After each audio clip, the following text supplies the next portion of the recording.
Sa Good Vibes sa Quinto Distrito halos tanan nga hanging bridge naguba sang Baguio Tino lakip na diri ang Palaypay Hanging Bridge sa Moises Padilla. Pero isa ka residente ng utang para makahimo sang floating bridge nga maagyan sang mga pumuluyo. Ma-report si Romeo Subaldo.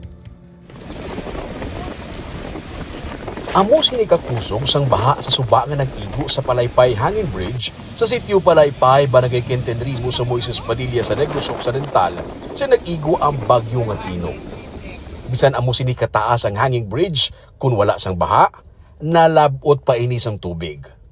Nagapakita kung ano kadako sang volume sang tubig nga nagbulyada sa suba. Bangod sang makusog nga tubig, naguba ang taytay. Hindi na malabyan. Si Edwin Nicor, isa man sa mga apektadong residente.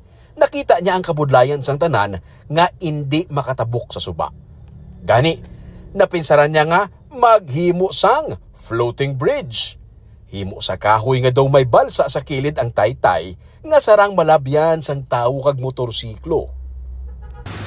Planuhan gini para nga makalabay ang tao. Bulex pamuluyo. Bulex pamuluyo. 5 kadlaw. 5 kadlaw, ikaw lang gidya isa? Ay, tao pulo ka tao ba? Pulo. Nagkuha ka tao? Ginsweldohan mo man sila, no? Napulo ka tao ang ginpaubra niya sa sulod sang 5 ka adlaw kag ginswelduhan. Ginbakla niya man sa mga materials para matukod ini.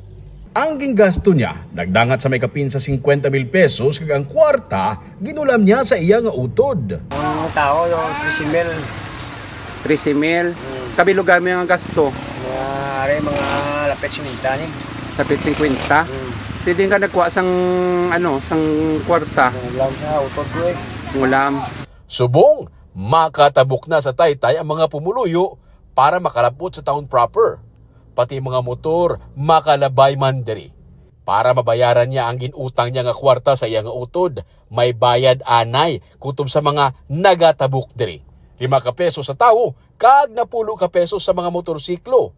Hindi man pwede nga siya lang magpasaan sa tanan niyang gasto para diri. Kinahanglan niya anay bayaran ng iyang utang para sa iyang inisyatibo para lang may maagyan ang mga pumuluyo. Romeo Subaldo para sa Digicast Negros.